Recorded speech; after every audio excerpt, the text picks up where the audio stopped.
بسم اللہ الرحمن الرحیم۔ شروع اللہ کے نام سے جو بڑا مہربان اور نہایت رحم فرمانے والا ہے۔ پیارے ناظرین، السلام علیکم۔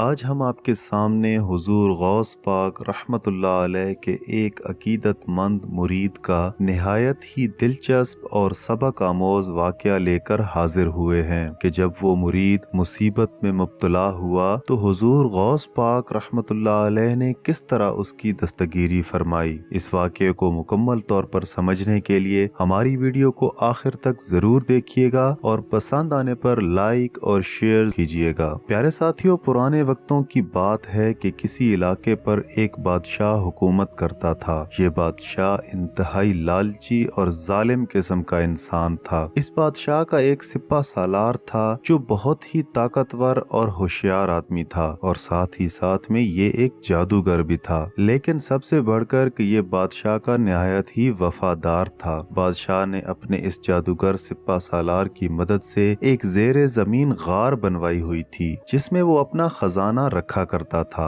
ہیرے موتی، جواہرات، سونا چاندی اور طرح طرح کے نوادرات اور نایاب چیزیں وہ اس غار میں رکھتا تھا۔ ناظرین، اس غار کا دروازہ جادو کے ایک منتر سے بند ہوتا تھا اور اسی منتر سے کھلتا تھا۔ اس بادشاہ نے اپنی رعایا پر ظلم و ستم کر کر کے اور ان سے طرح طرح سے لوٹ کر اپنا خزانہ اچھی طرح سے بھر لیا تھا۔ اس بادشاہ کے پاس بے انتہا دولت جمع ہو چکی تھی۔ پیارے ناظرین، بادشاہ کے پاس ایک باغ تھا جس میں انتہائی میٹھے اور قیمتی انار لگتے تھے۔ یہ اناروں کا باغ ایسا باغ تھا کہ اس طرح کا اور باغ پوری ریاست میں کسی اور کے پاس نہیں تھا، اور حکیموں کے مطابق ان اناروں میں کئی قسم کی بیماریوں کی شفا بھی تھی۔ اگر کسی مریض کو اس باغ میں سے اناروں کی ضرورت ہوتی تو وہ بادشاہ اتنے مہنگے کر کے انار بیچتا کہ غریب تو اس کو خریدنے کی طاقت ہی نہیں رکھتے تھے، اور وہ بیچارے اسی بیماری کے ساتھ ہی مر جاتے تھے، لیکن ان کا علاج نہیں ہو پاتا تھا کیونکہ حکیم انہیں ہر وقت اسی انار کا رس علاج کے طور پر پینے کا بتاتے تھے۔ اس کے علاوہ ناظرین، یہ بادشاہ ان اناروں کو دوسرے ملکوں میں بھیجتا تھا اور وہاں سے بھی اچھی خاصی دولت اس ضمن میں کمایا کرتا تھا۔ لیکن اگر کوئی غریب انسان بھول کر بھی اس باغ میں سے ایک انار کھا لیتا اور بادشاہ کو یہ بات پتہ چل جاتی تو وہ بادشاہ اس انسان کو موت کے گھاٹ اتار دیا کرتا تھا۔ الغرض اس بادشاہ کی دہشت پورے علاقے میں پھیلی ہوئی تھی۔ ناظرین، اسی طرح دن گزر رہے تھے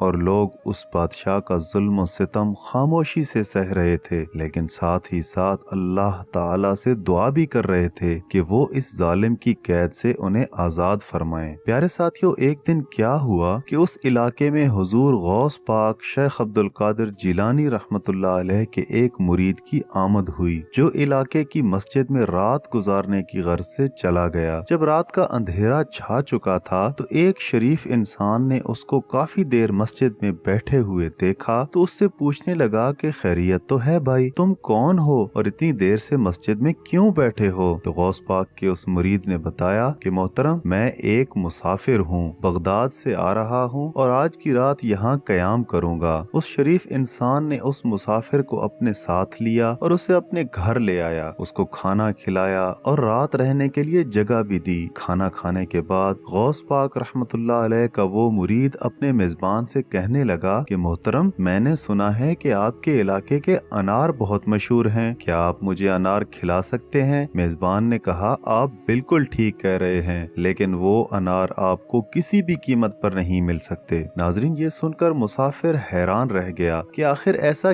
کیا ہے ان اناروں میں کہ وہ مجھے کسی بھی قیمت پر نہیں مل سکتے۔ مسافر کو پریشان دیکھ کر میزبان نے آخرکار ساری کہانی سنا دی کہ وہ انار ایک بادشاہ کے ہیں جو انتہائی ظالم اور جابر انسان ہے۔ اگر کوئی اس کے باغ میں سے ایک انار بھی کھا لے تو بادشاہ اس کو موت کی سزا سنا دیتا ہے۔ غوث پاک کے اس مرید نے اپنے میزبان کو تو کچھ بھی نہیں کہا، لیکن دل ہی دل میں یہ فیصلہ کر لیا کہ میں کل اس بادشاہ سے جا کر ضرور ملوں گا۔ اگلے دن غوث پاک کا وہ مرید قیمتی پوشاک پہن کر بادشاہ کے پاس گیا اور کہا کہ بادشاہ سلامت، میں دوسرے ملک سے آیا ہوا ایک تاجر ہوں اور میں نے آپ کے اناروں کی